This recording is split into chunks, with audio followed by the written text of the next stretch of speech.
Aloha and welcome everyone. My name is Kara Crimmins and I'm your host today for Living in Hawaii. We today are going to be speaking about where to find the best local food on all islands.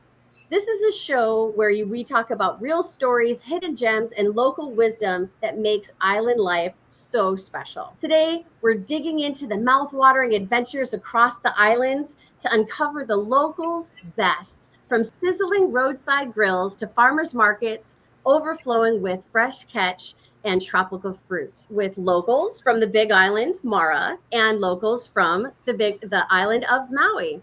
And we also have a guest speaker who's coming on from the Big Island who happens to be really well versed in Oahu, as that's where he was born and raised. So because no one knows flavors like the people who live on these islands day to day, we're here to share with you the insider scoop.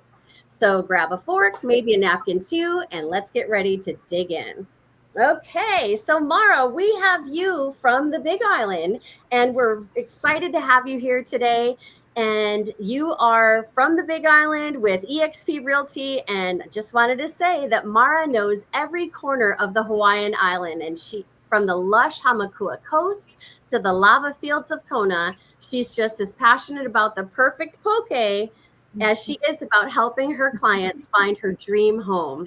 Today, she's taking us behind the guidebooks to share the Big Island's most mouth-watering hidden gems. Thank you, Mara, for being with us here today. And we also have Danielle Harris from the island of Maui. She's a powerhouse realtor on the agency team at eXp Realty.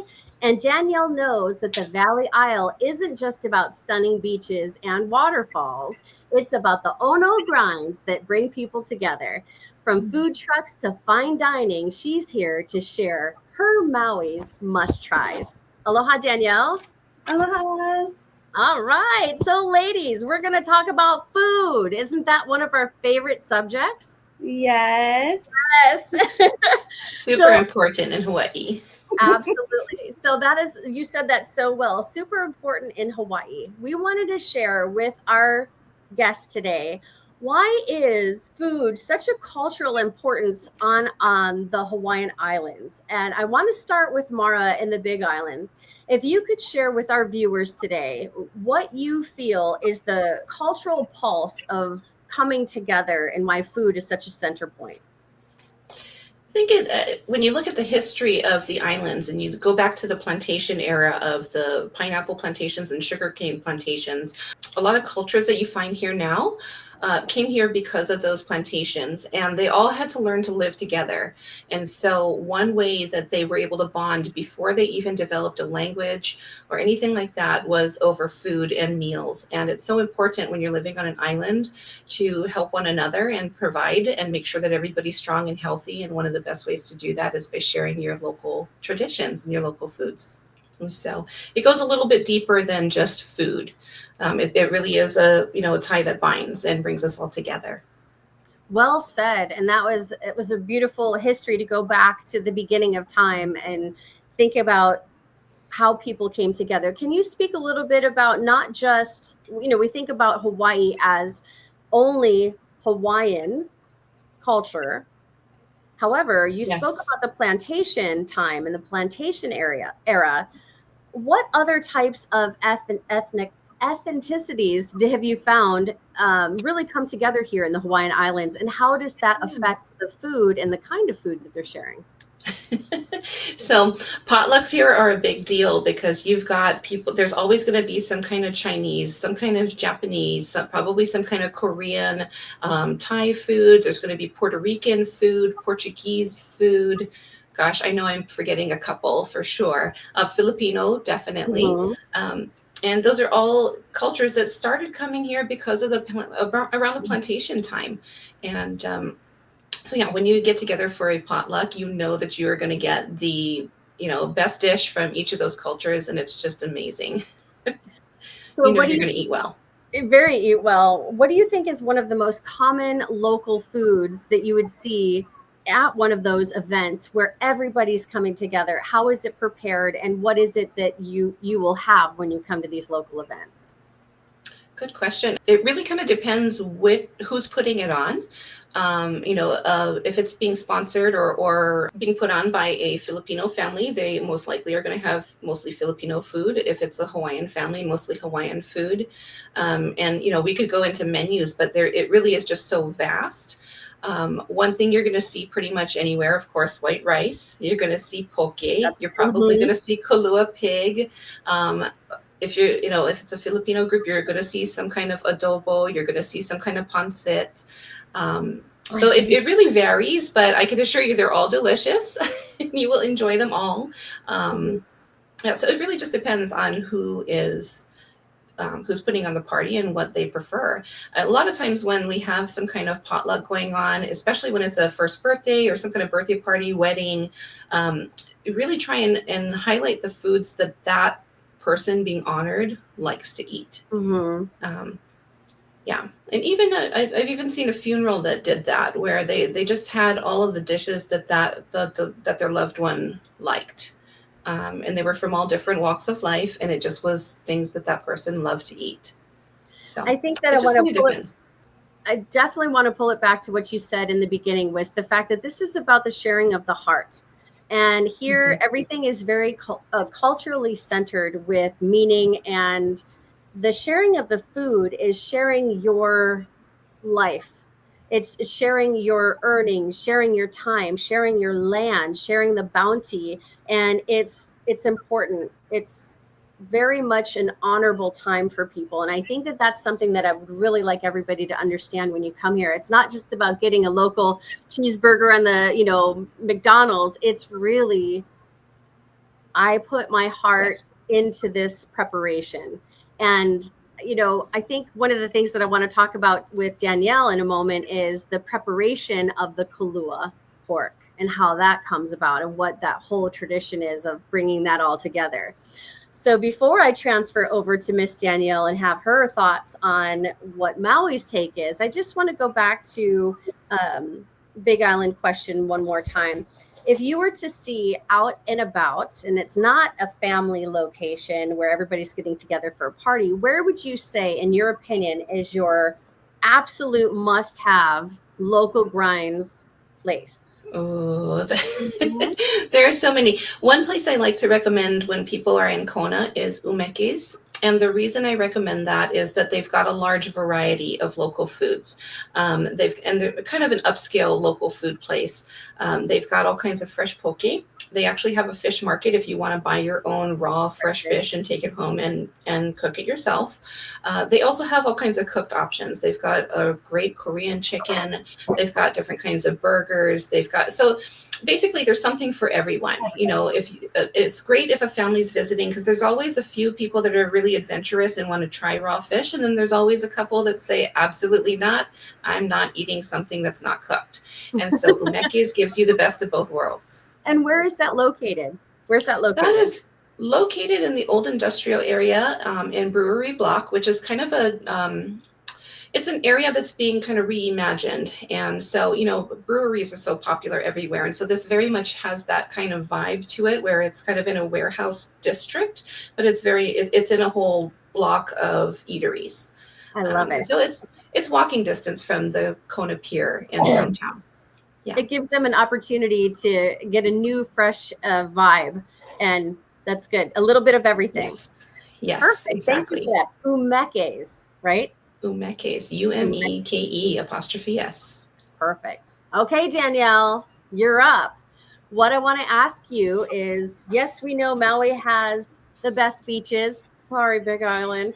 But we also want to know where and why you consider the food here to be also a high attraction. Oh my goodness. We have award-winning chefs with food trucks. I mean, food truck parks are so amazing, and so many different choices.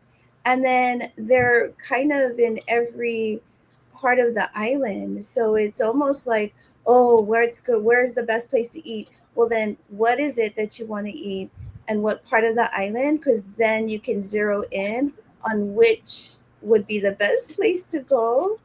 So that's a hard one to answer. Like, I know, because there's so many. food truck Overall, that well, has I the think best? Calais restaurant. It's like a nicer diner area. They just opened on the west side, but there's one in Wailuku and in Pukalani, and And that's what kind of food does that serve? so it's local, but then it's vast. Like our people, like it can be Filipino, Hawaiian, Portuguese. It's like everything that you think of as a local. We think that's where the one-stop shop where you could get just about any type of food. So I've heard us both say, or heard you both say, local. Remember, we know what local means. We know what local food means. But to the viewers and to the listeners, we talked about white rice. We talked about some kalua pig. Well, going into that a little bit more, it's also the plate lunch, right? So a style that they get that's here that's very local is plate lunch. Danielle, can you give me your best rendition of explaining what a plate lunch is, local style? And then I do want you to talk about the emu and the preparation of the kalua So pig. on that note, my nationality is considered mixed plate. So because I'm literally every race under almost I think every race. I literally have Jewish, I'm French, I'm Mexican, I'm Chinese, I'm Filipino. Oh, but I'm not Hawaiian. So But you I'm know local. born and raised here, but I do not have any Hawaiian blood. But my children are. Some Mm-hmm. of my children are. So I am mixed plate. I am everything. Some people can't figure out what my race is because it's so much. And then they think or assume I'm Hawaiian. So mixed plate is a little bit of everything. Mm-hmm. But then what you'll get depends on where you go. So literally just like us, the people. It just all depends. So our food is a representation of how we all come together, is what I'm hearing you say. We Which are a mixed plate. which to me, eating together, sitting and eating together is the most powerful way to connect. Mm-hmm. Like There's Mara was saying, right? yes, to connect to it's a level of respect. It's ceremonial, you know, Mm. like it's just this let's bond and respect each other. So in regards to the imu, oh my word, that is Explain a what that is first. huge. So it's underground oven. Mm-hmm. The earth is dug up by many men together. Mm-hmm. It takes like a canoe, it takes many to accomplish this goal. So they all dig up the earth, they prepare the pig, literally the whole After pig. hunting. Mm-hmm. I mean, it's always this huge orchestra of everyone working from the hunting to this, like, don't want me to get sick, gross, to the skinning, to the cleaning, like just everything. Mm-hmm. Mm. And how And long does it normally take for the preparation to go? It's not just an Instapot, 20 minutes, it's in, it's out. So how long does this take? getting the leaves, gathering the leaves, preparing the leaves. It's building up that which what the pig is going to go on, the wiring, the leaves, everything, the seasoning. It's a huge thing. So Um, 2 or 3 days, a week, when you well, it look at has to be everything, the day because feel you're free to pitch dealing with into. raw meat, right? So Hmm. it's the day. And I actually used to work at the Wailea Marriott, and they had luau Hmm. every night. So they would prepare the pig there. But to me, it just can't compare to when you go and prepare pig with the locals and in someone's backyard or on someone's property. It's pretty amazing, the whole preparation. But it's overnight that the pig is in the oven Hmm. throughout. Depends on what time of the day you put it in before. It can either be first first thing in the morning. And I love when neighborhoods they go, okay, bring your turkey for Thanksgiving. Let's all hui together. This is what time your turkey needs to be dropped off. You bring your wrapped turkey, however you want it seasoned, and it goes in the oven. And you come pick up in the morning, and you say Happy Thanksgiving, aloha. It's just so beautiful Mhm. when we come together. That's exactly why I wanted you to share that, is because that is a true testament of how much heart is put into the food that's prepared here. And I find that to be true, not just here, Maui, because I'm from Maui, but also all of the Hawaiian Islands. It feels that when it's prepared with love and reverence, that's when it gets so ono, like so good. And that's another way of showing our aloha to everyone. And I think that's why people from the mainland really ask the number one question: what do we get? Where do we get the local grinds? Where do the locals go to eat? And that's the reason, is they want to taste not just that McDonald's cheeseburger. They want to taste that aloha. Do you agree? Oh, absolutely. Absolutely. Okay. So Mara, take us on a journey of, so Big Island has Kona and Hilo, right? So Kona, Yes. Hilo are two totally different sides of this ginormous island, and it has different flavors, different places. Where would you say is your absolute number one pick for, again, local grinds, Kona side versus Hilo side? I think you said that the one that you mentioned was Kona side, right? Umekis is in Kona, Oh, correct. okay. So then We Hilo. do have a location at the airport. So if you are flying out and you want to get some fresh poke, just go a little early to the airport. It's just to the right of TSA. And you can get some of their more famous dishes right there with you, right there at the airport.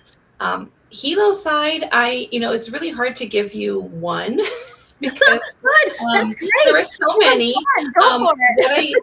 What I will say is that Hilo's got a lot more mom and pop shops, and so what I would suggest is if you're visiting Hilo, is you want to just look for places that are one of a kind, that are not some kind of chain franchise, and a lot of local people like.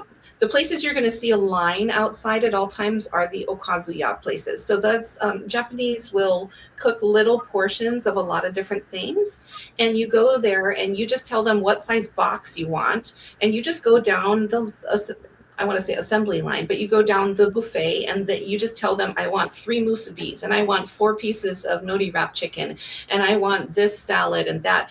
And so everything is a la carte. And at the end of that line, you have this huge box of food and you go, oh my gosh, my eyes are bigger than my head. I can tell already. And then you go and, you take it to the park or to the beach with you, or just sit in your car. I mean, whatever the case may be. But some of the more popular lunch shops and okazuya places in Hilo include Hilo Lunch Shop. There's Kawamoto Store and Asami's are the 3 that just pop into my mind every time I think of okazuya in Hilo. There's also places like Ken's House of Pancakes, which is right on kind of the corner, like, kind of a pinnacle in Hilo. They're open 20. A very old school diner. I mean, they still have like the original like orange, like worn bare formica and orange leather pleather. It's an old school diner, and they just have great service. They've got all kinds of local food. I mean, it takes half an hour to read through the menu if you've never been there before. And so those are just a few places on the Hilo side that you might try. Wow. Some of the favorite go-tos. I have to admit something to all you out there and to you too. I've been here for 22 years, and you said something that I have been pronouncing wrong the entire time. I lived in Napili, and I always thought it was Okazuya. Okazuyas. Oh. That was the name of the restaurant, Okazuyas. And I was like, oh, but you just pronounced it the correct way. Now I need you to say it again slowly so we could do a phonetic translation here. Go ahead. Okazuya. Okazuya. Okazuya. Oh, yeah. Okazuya. So it's the A, the A is the strong portion of it. Okazuya. Oh boy, I said that so wrong. Well, some people, I mean, the interesting thing is that you will see different people in different areas saying it differently. And you will see there are some foods that on different islands go by completely different names. And so, again, it's not just food we're talking about, it's culture and tradition and where it came from. And so, hey, I don't know, maybe where, you originally learned the word, maybe that is how they pronounce it. So don't beat yourself up over it. I think Nah. one of the big things is just be open, and just go, oh, that's how somebody else pronounces it, Yeah, that and do a was little fun. more digging. I do always want to make sure that I'm honoring the tradition and culture, and I always say that to our viewers, we absolutely want to make sure that you do the same. So don't listen to me, listen to them. They're all good. So I just want to let you know that we have our guest speaker coming in. His name is Caleb. We're going to welcome him in right now. Caleb, thank you for joining us. Hello, everybody. Thank you for having me. So Caleb is from the Big Island, or actually from Oahu, but now lives on the Big Island, and he is a busy man out there taking care of business. So he wanted to make sure that he was here to represent and share with you all the information that we have for you regarding both more about the Big Island and Oahu. So Caleb, thank you so much for being here. And we're just going over a little bit about where the best places are on both the Big Island and Maui. And we'd love to hear some information from you about the Oahu culture. Now, we've talked a lot about what local grinds are on Big Island and Maui, but Oahu has its own flavor, its own way of presenting itself through its food. And just like Big Island has two very dominantly different areas, so does Oahu, North Shore, and the big city Waikiki. So we could share through your knowledge, where would you guide? Well, first, let's go back. What would you say Oahu has to offer in the cultural way that food matters? How does food matter and the cultural aspect of food in Oahu? I mean, food in general in Hawaii is a big part of our culture. We love to eat. We believe a lot of our power comes from eating.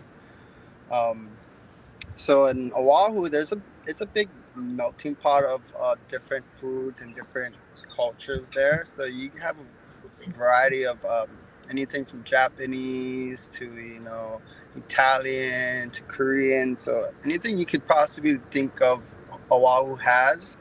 And then sometimes they go and put a little spin on it for themselves, and it's just like a whole different dish than what you were thinking of expecting. You're talking about fusion, Yes, right? fusion. So food fusion, and that's one of the things we're going to get into. So that's well said. Thank you. Where would you say is your number one best place to direct people to when they're in the Waikiki to get that local grind experience? Waikiki. I haven't spent much time in Waikiki, so I can't really comment on that part. But any other part of the island, I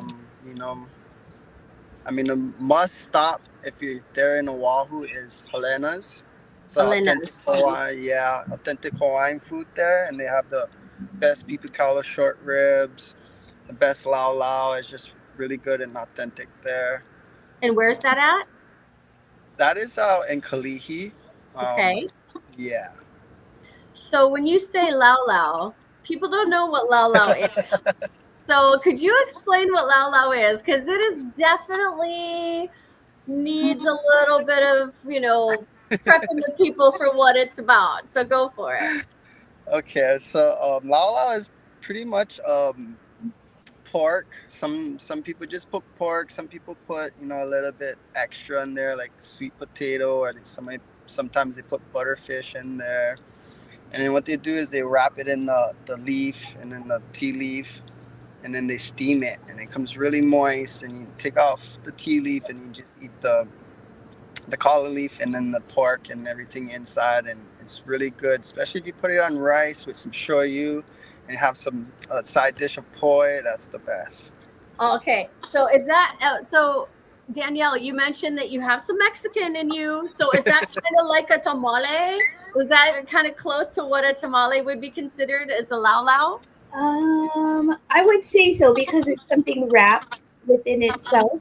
Um, Tamale, yes, pretty much. But if I could do one little warning on the laulau is that you will get a, if they do it right, you should get a big chunk of fat in That's there, what I was. which Mhm. freaks people out.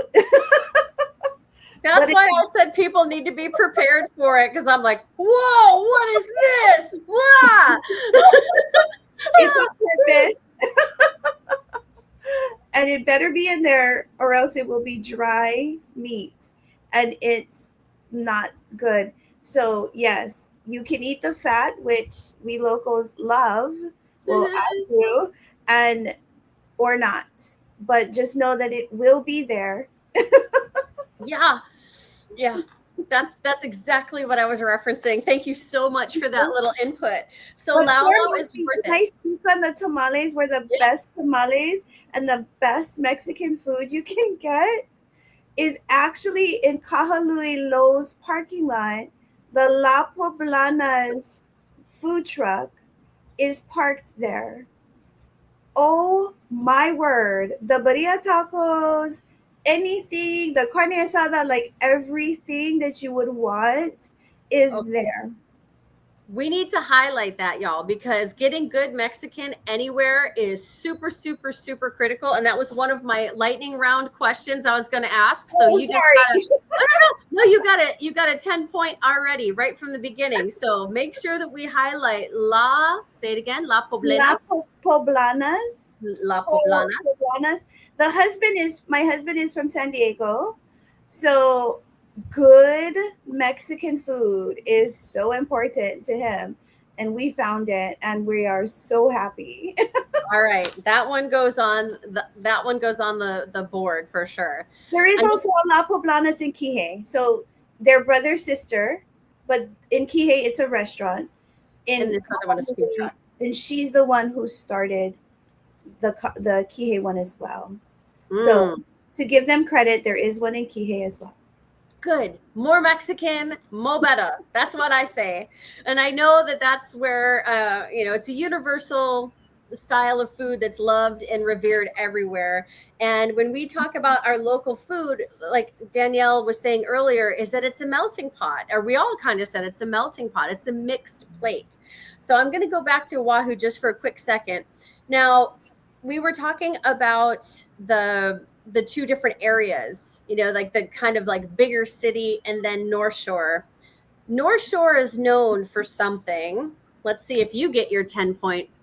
North Shore is known for something that if you were to tell people that were traveling here that they absolutely have to get, let's see if he gets the winner chicken shrimp dinner it should be. Here's your hint. So go for it. So my question is it like a dinner and lunch type of thing, or is it a snack? It's just whatever you think that they got to get. You tell me. A snack attack. Both. About that. Well, if you're on the North Shore, a lot of people like to go to Haleiwa Joe's. I haven't tried the North Shore one. I've tried the Kaneohe one, but they are really good. Another thing people go to North Shore for is Matsumoto Shave Ice. Mm-hmm. And then one more thing would be the snow puppies at Pa'ala Bakery. Pa'ala Kai Bakery. We didn't even get into the sweet stuff yet. Oh, we've been talking savory this whole time. When we get into the sweet stuff, we got to go into where to get the shave ice, the malasadas, all the good stuff. Let's hook up these people to know where to go to get the good stuff. But I was talking about shrimp trucks. Shrimp trucks. Oh yeah, Giovanni shrimp truck, yes. You gotta go shrimp trucks, and here's why. They actually farm them right there. Yeah, like it's not from Costco frozen section. It is fresh shrimp right there in the water. Yeah. Like it is awesome. And the Big, best fat garlic shrimp. Yeah. So all the information. Shrimp truck, and now through that, I know we all want to talk about sweets, right?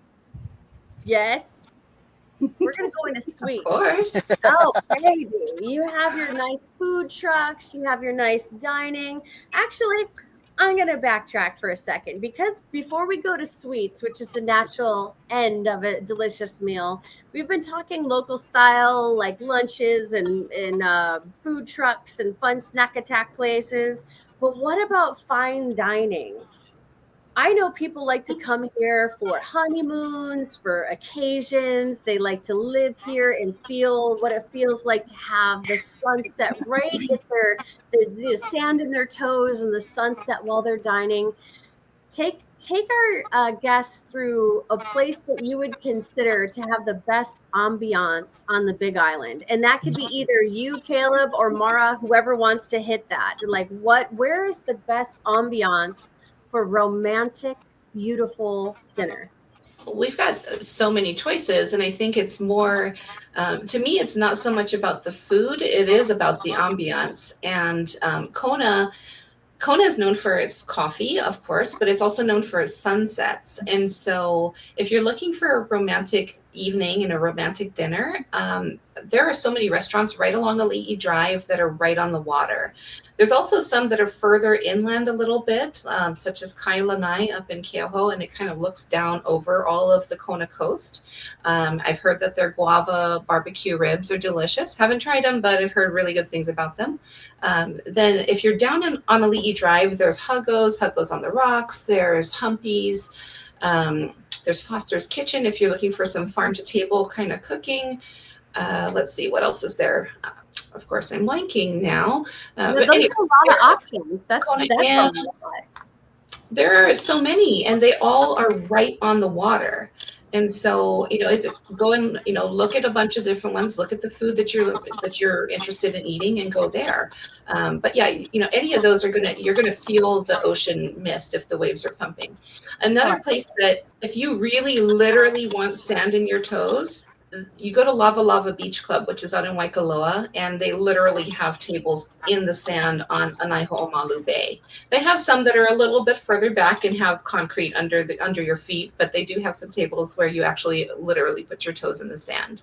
I think that's the most epic thing that people would look for. It's like the desire to ride horseback on the beach. I want to have my dining with my feet in the sand. So that's a great tip. Thank you so much for that.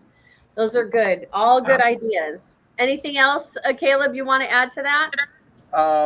Mine would be Papacona's right next to like Hugo's and stuff right on the water.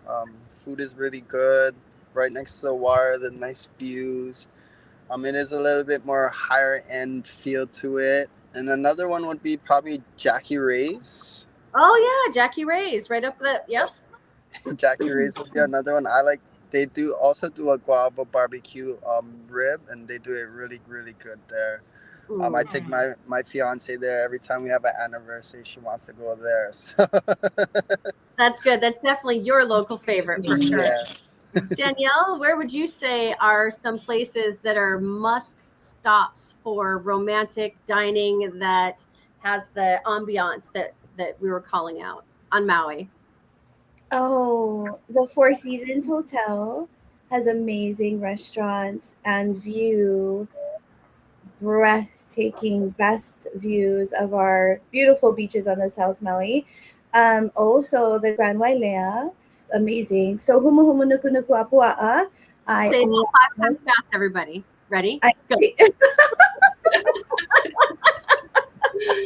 So say that 1 time slower and explain what that actually is, just as a side note. Humu humu nuku nuku apua'a, and that is our state fish. Yeah. And so they named a restaurant in the middle of, or towards the bottom of Grand Wailea restaurant, that you can actually pick your own lobster out of the water. Oh my gosh. And then the Four Seasons, they have beautiful restaurants. Italian restaurants is amazing. Oh my word. Romantic and higher end. Everyone thinks of Mama's Fish House on the North Shore. Speaking of North Shore, really quick, sorry, Caleb, Ted's Bakery is on the North Shore, right? Yes. My family's from Kahuku, so We have to go there. And my brother helped build the pumps for the shrimp farms. So he brags about those shrimp. Anyhow, so Mama's Fish House is breathtaking. You need to call months. I'm talking 6 months up to a year prior to the day you want to dine there. There's always ways to get in the sense of you go there for lunch, like a late lunch, and you sit at the bar and see if no one shows for their reservations, and then you can get their seat. Or just being there after the sun goes down, to me, is the most magical part of Mama's Fish House. You can go walk on the beach. It's literally right there. It's just so romantic, magical, special. And there's valet parking at the top. So you just walk down, and they are all full of aloha there for sure. Mm-hmm. I definitely have to say that is one of the number one most thought of place when people are thinking about where to eat on Maui. That by far is the number one word or name or restaurant that you hear. So heed Danielle's word to make your reservation ahead of time, or you got to know somebody to get in early, because that's the way it rolls here. So I'm going to go ahead and talk a Can little I just bit. interject one more thing real quick? Absolutely. We talked about ambiance, and I think one of the things that we haven't touched on is just grabbing something quick. We can get bentos at a lot of different places, and a bento is kind of like a plate lunch that you just grab and go. Or you can buy steaks or whatever and just go to the beach. And there's something about just flame broiled, cooking it yourself, that is just amazing, and so I think we need to not forget that it doesn't necessarily mean you have to spend hundreds of dollars and get dressed to the T to go out for a good meal in Hawaii, because sometimes just going to the beach and watching the sunset and just grilling a steak and just eating it with your bare fingers is absolutely amazing too. And so we need to just keep that in mind and not forget that. I'm so glad that you said that, because we're going to talk about budget. And if you want to have fine dining, it's called the beach. You can literally go to Foodland or Ralph's or whatever, whatever local market we have here, and grab the goodness and go. A lot of our beaches have the grills ready for you, and bring a tortilla if you want, put that in there, wrap it, and just, very well said. And that is something that if you want to go local, that's as local as it gets. That's how we do. I mean, that's the best way to enjoy the Aina, which is the earth. And you talked about, Caleb, about having the food be a spiritual thing. Like, we live off of and gain our strength from the food that we eat, that it's important to be connected to the air, the water, the bounty that we have, and to respect it. So when we consume it, one of the best places is on the beach, and to be in honor of that. Thank you, Mara, for bringing that up, because that's a good point that people need to remember. So we're also going to talk about the beautiful fruits and things that we have here that many people don't, and how we bring that into the fusion of our food. So we were talking about these different styles coming in, and you all talked about this guava barbecue. Oh my gosh, that's something that a lot of people don't think on the mainland, but here, using our fruit is something it's very common. So what are some of the fruits, and anybody from anywhere, what are some of the fruits that you find that are in our local fare that we see in anything from breakfast, lunch, and dinner all the way up to our desserts? Chicken papaya. Ooh, papaya. So we have a lot of papaya here on islands, all the islands. Yep. Okay, so papaya. What else? I know for Filipino, is it calamansi? We actually have a listing. They have a calamansi tree. Oh my goodness. I pop those things just the way they are, right off the tree with the skin, everything. So good. Okay, what else? I think a lot of people like to see dragon fruit. To be honest, the taste of the fruit is not exceptional. But what's really neat about it is it's this kind of bright pink ball, and it has these kind of, I want to call them flames on the outside. They're not leaves, but it just kind of it doesn't look real. It looks like something out of a video game, or like a fireball out of a video game or something. And so it's just very striking. Some of them are white and with black seeds, and some of them can be yellow. Some of them can be bright pink on the inside, and you never quite know until you crack it open. So that's always a fun one. I think another thing that we see on our menus quite often in Hawaii is lilikoi. And most people don't realize until they've tasted it that that's passion fruit. And so if you see lilikoi on the menu, it's just another word for passion fruit. But, you know, on cheesecakes or in margaritas or as a glaze on ribs, it just goes, it can be used for so many different things. I would bathe in it if I could. I love lilikoi. I would put it on everything all the time. Lilikoi syrup for pancakes in the morning. Yes.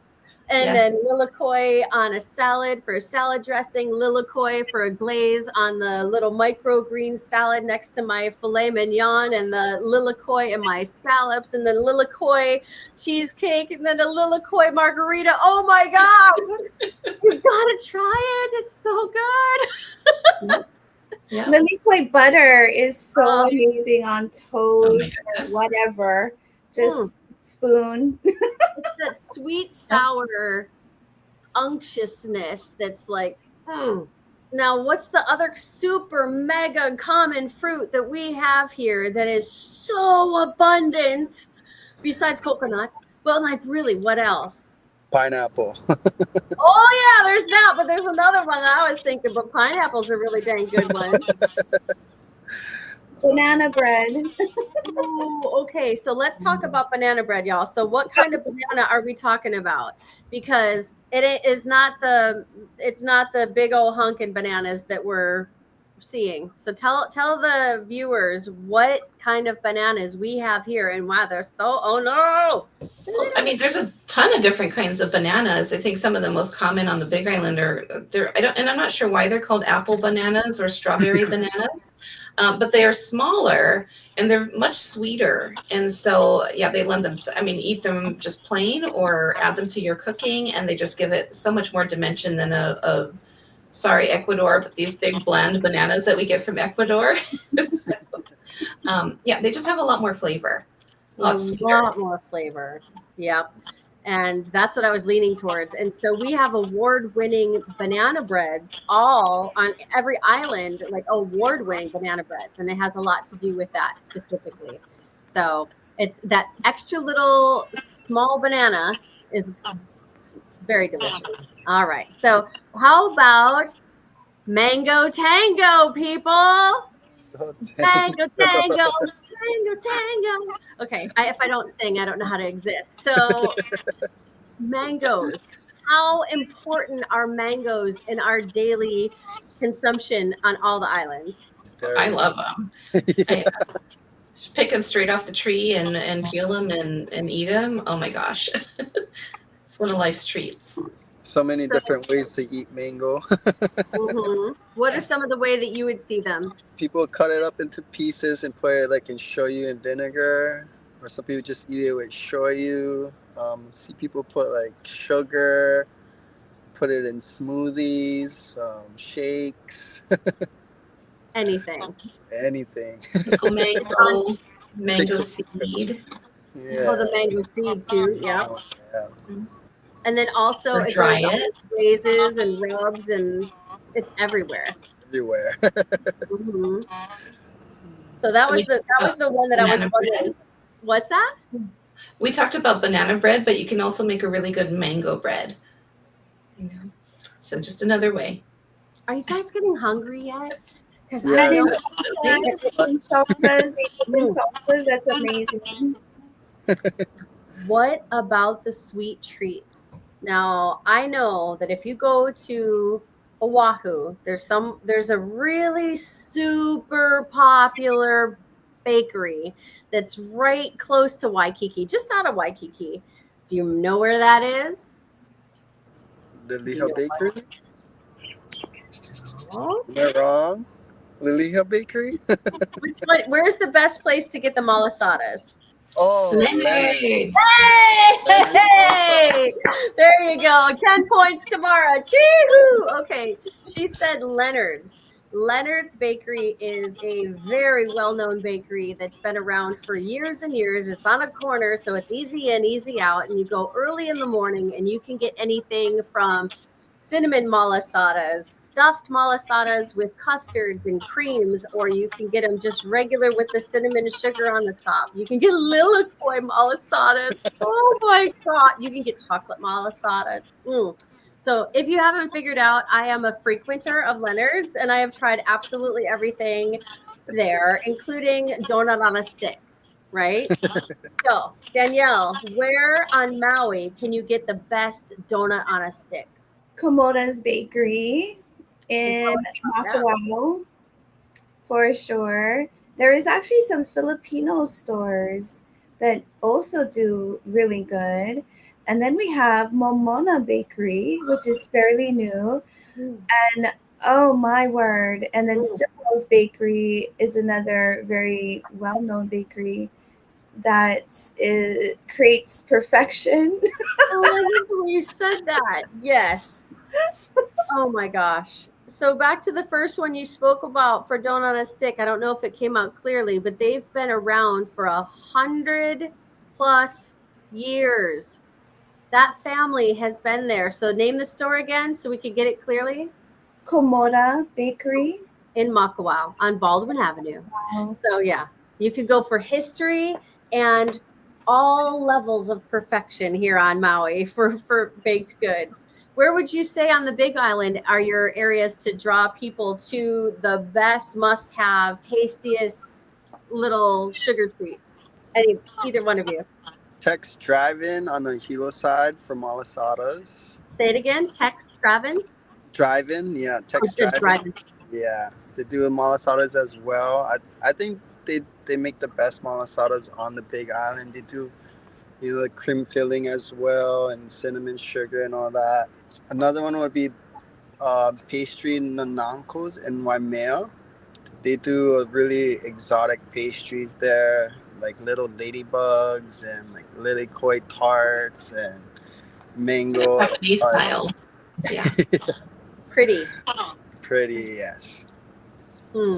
My goodness. Okay, where would you say, Mara? I was just going to say, there's one more place known for its malasadas, and that's Punalu'u Bake Shop down on the south end of the Big Island. What's different about theirs is I think they do have a chocolate filling, but they have lilikoi, they have guava flavors, and it's not a cream or a custard or anything that they insert in the donut. It's the dough itself is actually that flavor. And then it's just a big ball of dough. It's basically a donut without a hole in it, right? So it's just a big ball of dough. They deep fry it, and then they roll it in sugar, and those are amazing as well. I know that we're supposed to be keto friendly, Danielle, but my gosh, girl, my mouth is just, I want some lilikoi malasadas right now. Oh, goodness gracious. So we've talked about lunches and dinners and the whole sweet treat, but we forgot to say on a quick round, like, what is the best place to get the local kind coffee? Not Starbucks. We're not talking Starbucks. Everybody has their Starbucks favorite, but a place that gives you not just the coffee itself. Oh, this tastes good. It's about the feeling of walking into a coffee store or coffee shop that just feels like, oh, this feels good, to start your day off right. Because it's not always about what you put in your body for liquid. It's about how you consume the beauty and the energy of that morning. So where would you say your best coffee shop or breakfast place is on the island? Danielle, we'll start with you, hon. Where in Maui is your go-to for coffee shop experience and that feeling?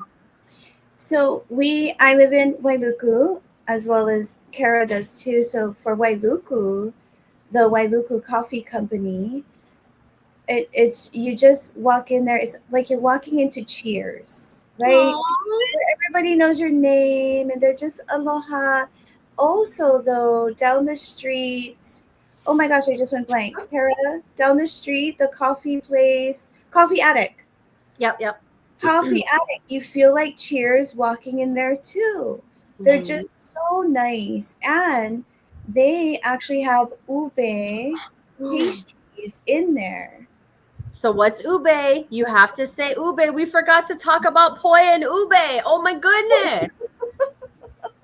Ube, Mara, do you know what ube? I think it's a sweet potato. A sweet It's a yam. sweet potato or yam or something like that. It is a very, very rich purple flavor, and it just gives a subtle, I don't know how It to looks like describe the this flavor. color. It's Yes. delicious. It's not very sweet at all, which I actually personally love sweet, but it's not very sweet. So a lot of people love it, but they do ube cheesecake and ube pastries, and oh my word. But the coffee, there's just something about that coffee. And then Akamai coffee is very popular here. They're in a food truck in Kahului. They're in a brick and mortar in Kihei. I'm not sure where else they're located. I believe Lahaina, but I'm not sure. Yeah, Akamai is great too. And then you spoke about this earlier, Momona's Bakery. They Oh, have coffee that is off the hook. Like I have never ever tasted coffee like that before, the way that they do it. And they also have the most incredible breakfast that's fresh farm to table. Wow. So yes, I'm super hungry at this point. So yes, me Laura too. and Caleb, where are your morning flavors? Where would you guide people to? Mine would be Island Corner Cafe. They do coffees. They also do sandwiches and pastries as well. And I love the vibe there. Every time I go there, everyone's just very friendly and nice, and it's a good way to start your morning. And the coffee, good. Coffee is great. Good. Okay. Good coffee is 100% good. Kona Great. coffee. Yeah. Oh, that's microphone. Yikes. Yeah. Okay, Mara, how about you, my dear? So Kona Mountain Thunder is pretty close to the airport and Kohanaiki. And I just love the coffee itself there. And they also have a lot of local treats that you could pack with you and take home to the mainland. But what I do want to say is that Kona is known for its coffee, right? And so all along the kind of southern slopes of Kona, about 1,500 feet elevation or higher, we have coffee farms. And most of the coffee farms have tours nowadays. And so, of course, at the end of your tour, what do? They let you sample a couple different kinds of coffee. And so I think it would be a shame to highlight just one place because all of these coffee farms have their own coffee that they highlight. I will say that UCC Coffee does have these roasted coffee beans with locally sourced chocolate, and they have dark chocolate and white chocolate, and those are amazing. So I always stop there to get those if I'm looking for chocolate covered coffee beans. But yeah, all of the coffee farms in Kona do their tours, and they offer fresh cups of coffee that they roasted themselves. And I haven't had a cup that I didn't like yet. So, pick a coffee farm and a tour, and it's an experience, but not just a coffee shop experience. I mean, they actually take you on guided tours and tell you all about the history of Kona coffee and how that came to be, and then they also talk to you about how it's grown and the different things that need to happen in order to make that Kona coffee so special. So definitely take the time, take a coffee tour when you're on the Big Island, when you're in Kona. I can taste it. As you were going through, I could like taste them brewing it. I'm like, oh, so that is a huge point too. For all you food lovers out there, what we like to call foodies, there are places that you can go take tours of the pineapple tour, how the pineapple's grown. You can go and do a chocolate tour of how they go through and make the chocolate. There's the vodka farm. There's microgreen places that you could go to see how they harvest farm to table. So there's so many different tours that you could take and get really intimate with the food, the coffee, the preparation, and even go into the historical sugar mill here on Maui just to learn about how it was done in the past. So there's higher levels of intimacy you can take by coming to the islands and really integrating what the outcome is of the food by taking the tour. So that's a great adjunct to this whole concept is get intimate with it, go pick your own pineapple and cut it up and have that, or mango tree. Don't kill the mango tree, just get the mango. Oh my goodness, I am so insanely hungry. So I'm going to go through a lightning round with you guys. Okay, ready? What I'm going to explain is I'm going to ask a question and anybody answers, so we could just let them know this is it. Okay, so lightning round. Best Chinese food on the island. Go for it. Oh, you got to know. So that means we're not known for our Chinese food. Is that the answer? Not here on the Big Island. Yeah. Okay. So when you think Chinese food, like Little China, maybe, like if they were to go down into Oahu, Chinatown. Chinatown, yeah. Any you'd have shop to in go Chinatown. Okay. Anything that you guys could think of, Danielle? Anything on that one on Maui? Okay, we're going to move on with that one. I will say Ling's in Hilo is known for its oyster chicken, and I don't know how traditional it is. They deep fry chicken, slice it up, and they have this oyster sauce they put over it, and it's just mouth-watering and delicious. So Ling's is right in Puainako Shopping Center. Okay. So, may I add from Maui? We do have Weiwei. We have in Wailuku and Pukalani. We do have King's Barbecue. We have Jen's in Kahului, but that's Korean, isn't that? Yeah, I'm like this. That's Jen's Korean barbecue, so that's okay. I guess I don't know, but it's not very popular here. I have to be honest. Or Weiwei. Yeah. Weiwei. Okay. This one is going to be just as hard. Ready? I'm a vegetarian. I'm coming to the islands. Where's the best restaurant that takes care of us vegetarians? Where can I go? Alive and Well in Kahului. Alive and Well. They have amazing food there. Mana Foods in Paia. But they're not restaurants, but it is where you could go to restaurants. Yes. Yeah, that's good to point them in those directions, because that is Alive and Well has a make and go. So they'll make it, you can take it and go. And that is a great suggestion. But where else? Oh, you mean sit down restaurants? Yes, girl. Like where has some vegetarian on the menu where, it's good? I think there's a Vibe Cafe in Hilo. They are starting to offer a few meat options, but they started out as a vegetarian cafe. And so I've only eaten the pastrami sandwich there, so sorry, vegetarians. I'm not the person to ask. But I will say that sandwich was delicious, and I would definitely try other things there. I love it. And same like Danielle said, there are a couple other places that come to mind, but they're not formal sit-down restaurants. They are kind of take and eat. I mean, they have some places where you could sit and eat, but you essentially like grab the food and then you just pick your own table. You bus your own table. So one of them is Herbivores, which is just a little drive-through food place in just off of Kuakini Highway, and they have some seating areas just there in the parking lot, and they are covered, they are shaded. They're known for their vegan cuisine. Also, Island Naturals is, I call it the Whole Foods of the Big Island. So it's kind of a natural health food store on the Big Island, and they do have their hot bar selection as well as salad bars and whatnot. And so that's always a good choice. If you're looking for healthier options, if you're looking for vegetarian options, just go to Island Naturals because they've got a big selection for you. And they try to do some locally sourced stuff as well.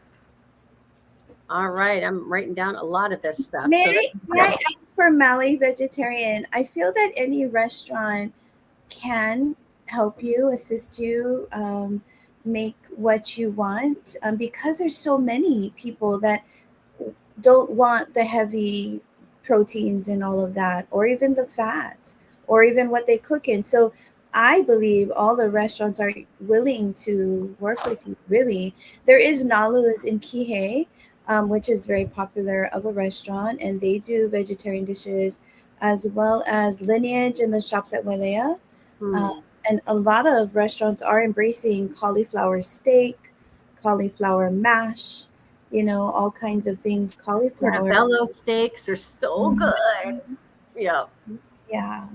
Also, So, the Thai restaurants usually have, you could have just vegetable, instead of picking a protein, you could just pick extra vegetables or you could pick tofu. mhm. And Thai food is always one of my top picks. So definitely, they So always offer vegetarian options.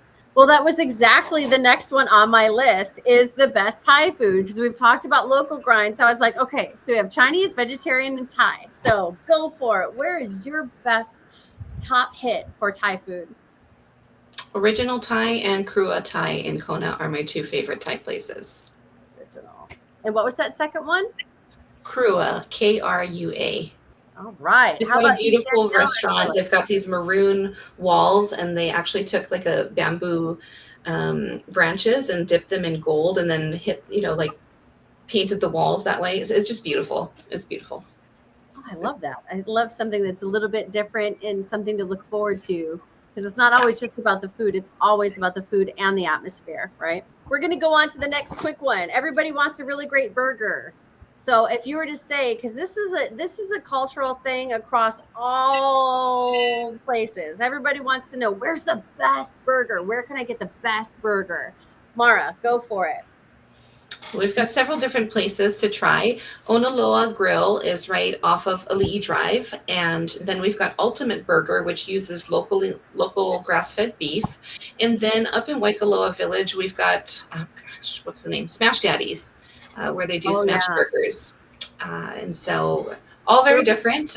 Look at the menus before you go, but those are the three burger joints that come to mind. Where was that second one that did the locally sourced beef? Ultimate Burger is in the Kona Commons shopping center, shopping plaza, right across from the Kona Target. Perfect. All right. Everybody wants to know that. Now, Danielle, where's the best burger place on Maui?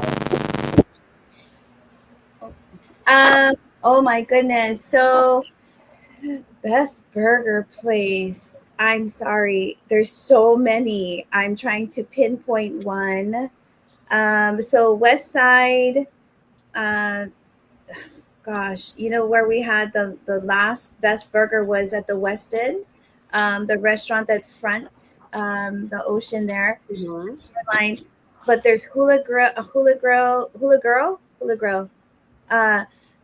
They have amazing burgers, locally sourced beef as well. Calais has an amazing burger. If you want like fast, just walk up kind of style. Kewpie's in Kahului. In Kihei, Nalu's has amazing burgers. A lot of the restaurants in the Triangle, there's many different little places to choose burgers there. 808 Main has amazing burgers. 808 Main is in Kahului, Kihei. I have to give a shout out with you on that though, is that Haven's food truck and also Haven's restaurant. Oh my gosh. The Paniolo burger is so good. It is a smash burger kind, and it has the onion ring and that juicy mango barbecue sauce that, oh my gosh, I'm going there right after the show. So that's my personal favorite. But yes, everything that you said for all of those locations are incredible. So we talked about Mexican earlier for you. So again, let's repeat that. At the Kahului, where'd you say the Kahului, right out of Kahului? Lowe's. Parking lot. And then that's Los Poblanas. La Poblanas. I'm trying to make it male. See, it's Las Poblanas because male is Los. Okay. So then for you, Mara, best Mexican on the Big Island. I couldn't even tell you the names because I think the best Mexican can be found from food trucks, because those are, generally speaking, people that have immigrated from Mexico and they're just bringing their home cooking to you. And so, those food trucks that pop up in Lowe's, that pop up on the side of the highway, around here, it's kind of a joke, but if it's a white van with dark windows and whatever, like that's where you're going to get the best food, So if you see somebody on the side of the road saying carnitas or elotes or whatever, if you're looking for Mexican food, just pull over. Just try it. It won't So be bad. Give you any one, but just the food trucks are amazing. Yeah. All right, so I'm going to go quick round for you first, and then Danielle. Fresh fish, catch fresh fish right out of the ocean. Where would you send them? Well, if you are in Kona, another thing that you should be trying is sport fishing. And yes, it's expensive to hire a charter, but you get to keep some of the catch. So make sure you check that first. Yeah. Not every boat allows you to keep some of the catch. And the thing is that you don't always catch. But that's the first line, first course of action is to try and get on a fishing boat, catch your own fresh fish. The fishermen will clean it for you and just hand you the fillets. And I mean, you can just, cook it in some butter and it's going to be phenomenal. So you don't need to buy a whole bunch of different seasonings when you're here trying things. Some other fish places that I love to go, Pauhana Poke, which is near Costco. It's just a takeout poke place. There's, what is the name? It's a Kona Bali Kai, and of course I am blanking. The Poke Shack, that's what it's called. I told the viewers, that poke. You got it. And there's Hononau Poke. There's a couple other Pa'akai Poke. Of course, KTA is, so basically if you're going to buy your poke from a grocery store, what you want to do is you want to buy the expensive one. And the reason is that is the freshly caught fish. If you're buying the cheaper one, that's more around $10 a pound. That's something that's been previously frozen, and it's not a bad thing. I still eat it, but if you are looking for fresh island poke, you need to buy the one that's like $20-something a pound, and it is worth every single penny. But anyway, there's so many different options.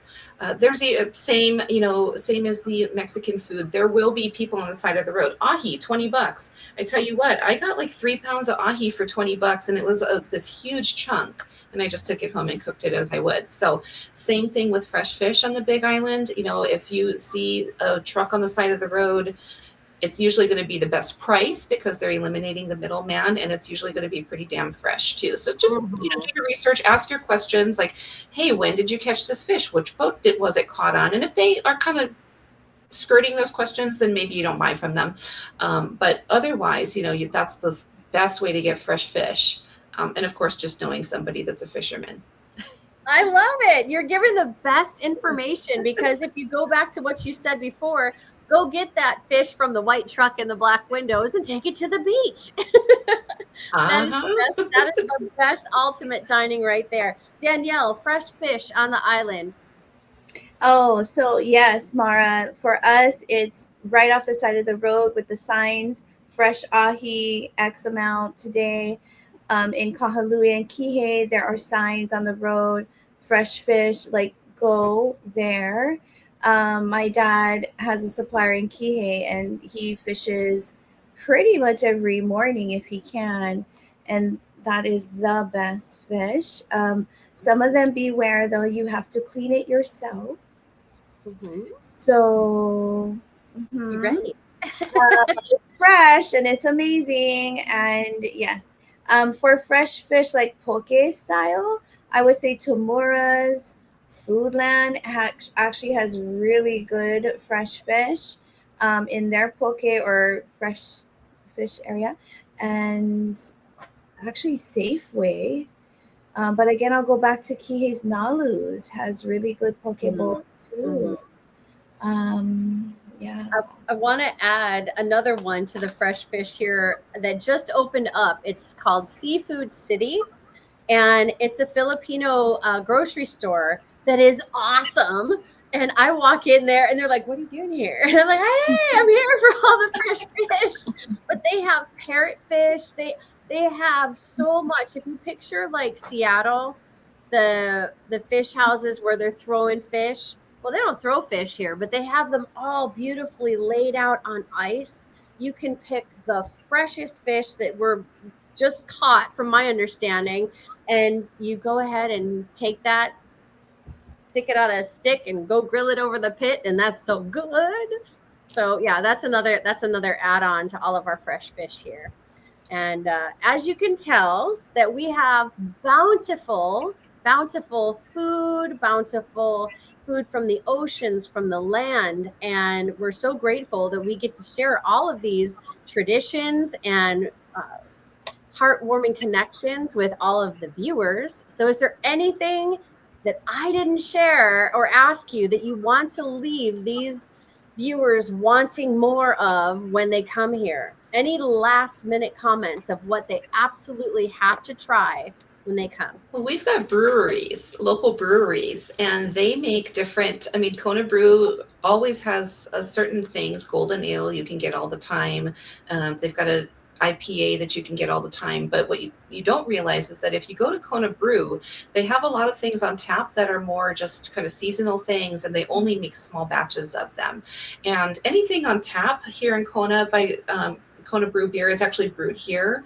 My understanding, unless it's changed in the last couple of years, is that if you're getting bottled beer from Kona Brew, it's actually made in California, so a little bit different.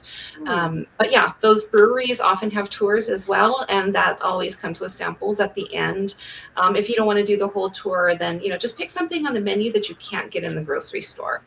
That's a really good idea. Enjoy. See, I don't drink, so I didn't even think about that. But that is a huge thing because that's here too in Maui, right, Danielle? We have our Ocean vodka.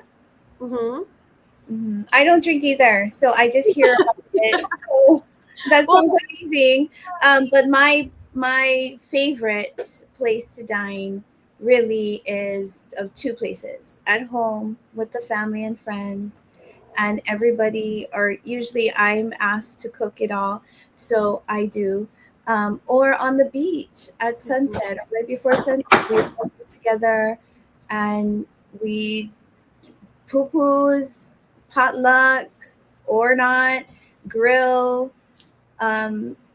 Just, someone has a ukulele, someone singing, or we just have music playing, but just gathering together. And enjoying, Mara, you mentioned, your feet in the sand, and just enjoy our beautiful islands.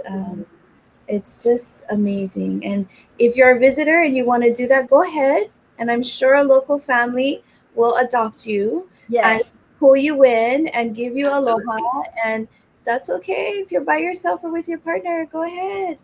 Enjoy and join in and enjoy. I think a lot of it's about sharing, and so share what you got. So if you're visiting and you just go with, let's say, a 6-pack of beer and a bag of chips or something like that, and a local family says, "Oh, come eat with us," just offer the bag of chips and offer to share the beer, and it's always going to come back to you tenfold. So you're never going to starve here, and it's all about sharing and kind of collaborating. And like Danielle said, the potluck. I mean, please don't bring something you got off the start. Make something for a local tradition of yours, or a personal, a family favorite or something like that. It's all about home cooking because, like Kara said, it's all about the heart and just coming together and enjoying each other's company. So. I love it. Well, ladies, I think that we have completely tempted the palates of all of our viewers. And I bet you everybody is starving or sitting right there and grinding while they're watching our show, and can't wait to come here and get the beautiful flower lays as they're sitting down, overlooking the sunsets as they're eating their fresh poke and guava mango barbecued Kalbe ribs, and they're all happy. So thank you so much for spending the time with us today, sharing your knowledge of the local areas and giving the ideas for them to come. And there's so many places that they're going to have to extend their stays. And then if they're here living, they get to pick where they want to eat as their local place. So we hope that we've shared with you some great ideas, some mouth-watering and tempting treats for you to see. And we will be hopeful that we'll see you next time on our next episode of Living in Hawaii. Thank you all so much, and aloha. Aloha.